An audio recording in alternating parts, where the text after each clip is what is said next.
ವೃಶ್ಚಿಕ ರಾಶಿಯವರಿಗೆ ನೋಡಿ, ಈ ವರ್ಷದ ಆದಿ ಹೇಗಿರ್ತದಪ್ಪ ನಿಮಗೆ ಅಂತಂದರೆ, ನಿಮ್ಮ ರಾಶ್ಯಾಧಿಪತಿಯ ಬಲ. ಹೀಗಾಗಿ ಶೌರ್ಯ, ಸಾಹಸ, ವಿಕ್ರಮ, ಪರಾಕ್ರಮ ಅಂತೀವಲ್ಲ, ಅಂತಹ ಕಾರ್ಯಗಳಲ್ಲಿ ಯಶಸ್ಸನ್ನು, ಗೆಲುವನ್ನು ಸಾಧಿಸ್ತಕ್ಕಂಥದ್ದು.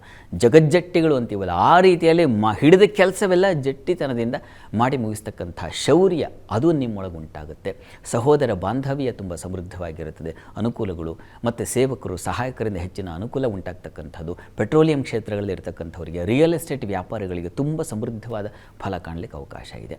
ಶುಕ್ರನು ಕೂಡ ಅವನು ವ್ಯಯಾಧಿಪತಿ ಹೌದು. ಹೀಗಾಗಿ ಸ್ವಲ್ಪ ಮಟ್ಟಿಗೆ ಹೆಚ್ಚಿನ ಇನ್ವೆಸ್ಟ್ ಮಾಡಿಬಿಡ್ತಕ್ಕಂಥ ಅಬ್ಬರದ ಒಂದು ಉತ್ಸಾಹ ಇರುತ್ತೆ. ಅದು ಒಳ್ಳೆಯದಲ್ಲ. ಸ್ವಲ್ಪ ಶಾಂತವಾಗಿರಿ. ಅನುಕೂಲ ಆಗ್ತಾ ಇದೆ, ಇನ್ವೆಸ್ಟ್ ಮಾಡಿದ್ದು ಯಾವುದೋ ಒಂದು ಫಲ ಬಂದ್ಬಿಡ್ತು ಅಂತ ಹೇಳಿ 10 ಕಡೆ ತೊಡಗಿಸ್ಬಿಡೋ ಅಂತಕ್ಕಂಥ ಒಂದು ಉತ್ಸಾಹ ಇರುತ್ತೆ. ಎಚ್ಚರವಾಗಿರಿ, ಅದು ಒಳ್ಳೆಯದಲ್ಲ. ಮತ್ತು ಬಹಳ ಮುಖ್ಯವಾಗಿ ಈ ಒಂದು ಸಂದರ್ಭದಲ್ಲಿ, ಪ್ರಾರಂಭದಲ್ಲಿ ನೀವು ಕಾಣ್ತಕ್ಕಂಥ ತೊಡಕೇನಪ್ಪ ಅಂದರೆ, ಧನಾಧಿಪತಿ ಅಷ್ಟಮದಲ್ಲಿದ್ದಾನೆ ಗುರು. ಈ ಕಾರಣದಿಂದಾಗಿ ಹಣ ಬರುತ್ತೆ ಅಂತ ಅಂದ್ಕೊಂಡಿದ್ರೆ ನಿಮ್ಮ ಆಸೆ ಅದು ಈಡೇರೋದಿಲ್ಲ, ಹುಸಿಯಾಗಿಬಿಡುತ್ತೆ. ಹಣ ನಷ್ಟ ಮಾಡ್ಕೊಳ್ತಕ್ಕಂಥದ್ದು, ಆರೋಗ್ಯ ಏರುಪೇರಾಗ್ತಕ್ಕಂತಹ ಸಾಧ್ಯತೆ ಕೂಡ ಇದೆ.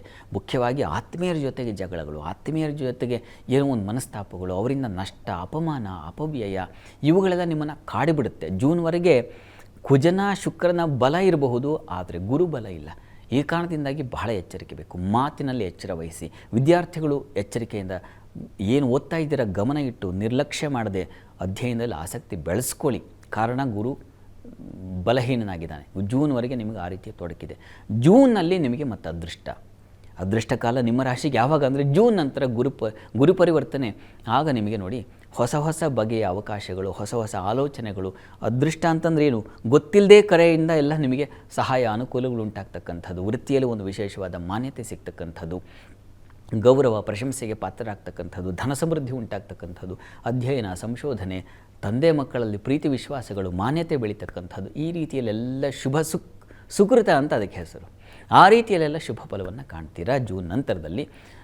ನಂತರ ಸೆಪ್ಟೆಂಬರ್, ಅಕ್ಟೋಬರ್, ನವಂಬರ್ ಈ ತಿಂಗಳು ಕೂಡ ತುಂಬ ಚೆನ್ನಾಗಿದೆ. ಬುಧನ ಸಂಚಾರ, ರವಿ ಸಂಚಾರ. ಹೀಗಾಗಿ ಸರ್ಕಾರಿ ನೌಕರಿಯಲ್ಲಿ ಇರ್ತಕ್ಕಂಥವ್ರು ಅಥವಾ ಏನಾದ್ರು ಅಪ್ಲೈ ಮಾಡಿದರೆ ಅದಕ್ಕೆ ವಿಶೇಷವಾದ ಫಲ ಬರತಕ್ಕಂಥದ್ದು. ಕೆಲಸ ಕಾರ್ಯಗಳಲ್ಲಿ ಮಾನ್ಯತೆ, ಗೌರವ, ಅಧಿಕಾರ ಸಿಗ್ತಕ್ಕಂಥದ್ದು. ಔಷಧ ವ್ಯಾಪಾರಿಗಳಿಗೆ ವಿಶೇಷವಾದ ಅನುಕೂಲ ಉಂಟಾಗ್ತಕ್ಕಂಥದ್ದು. ಈ ಈ ಪ್ಯಾರಾಮೆಡಿಕಲ್ ಕ್ಷೇತ್ರಗಳು ಅಂತೀವೋ, ಅಂಥ ಕ್ಷೇತ್ರಗಳಲ್ಲಿ ವಿಶೇಷವಾದ ಲಾಭಗಳಿಗೆ ಅವಕಾಶ ಆಗೋದು. ಈ ರೀತಿಯಲ್ಲೆಲ್ಲ ತುಂಬ ಚೆನ್ನಾಗಿದೆ. ನವಂಬರ್, ಡಿಸೆಂಬರ್ ವೇಳೆಗೆ ಅಲ್ಲಿ ಗುರುವಿನ ಸಂಚಾರ ಕರ್ಮಸ್ಥಾನಕ್ಕೆ ಬಂದಾಗ ತುಂಬ ಚೆನ್ನಾಗಿದೆ. ವೃತ್ತಿಯಲ್ಲಿ ಮಾನ್ಯತೆ ಸಿಗುತ್ತೆ, ಹೊಸ ಅವಕಾಶಗಳು ಮತ್ತೆ ಉಂಟಾಗುತ್ತೆ. ಡಿಸೆಂಬರಲ್ಲಿ ಮಾತ್ರ ಸ್ವಲ್ಪ ಅದೃಷ್ಟಹೀನತೆ ಇದೆ, ಸ್ವಲ್ಪ ಕೈ ಕೊಟ್ಬಿಡುತ್ತೆ. ಆಗ ಯಾವ್ಯಾವುದನ್ನು ಗಳಿಸಿದ್ದೀರೋ ವರ್ಷದಲ್ಲಿ ಮಾಡಿದ ತಪಸ್ಸು ಕೊನೆಯಲ್ಲಿ ಹಾಳಾಗಬಾರ್ದು. ಹೀಗಾಗಿ ಬಹಳ ಎಚ್ಚರಿಕೆ ಬೇಕು. ಸ್ವಲ್ಪ ಥ್ರೋಟ್ ಇನ್ಫೆಕ್ಷನ್ ಆಗಬಹುದು, ಕಿವಿ ಸಮಸ್ಯೆ ಬರಬಹುದು, ಗಮನ ಇಟ್ಕೊಳ್ಳಿ. ನಾಗ ಕವಚ ಹೇಳ್ಕೊಳ್ಳಿ. ಸುಬ್ರಹ್ಮಣ್ಯನ ಆರಾಧನೆಯನ್ನು ತಪ್ಪದೆ, ಸುಬ್ರಹ್ಮಣ್ಯ ಹಾಗೂ ಗಣಪತಿ 2 ದೇವತೆಗಳನ್ನು ನಿರಂತರವಾಗಿ ಸ್ಮರಣೆ ಮಾಡಿ.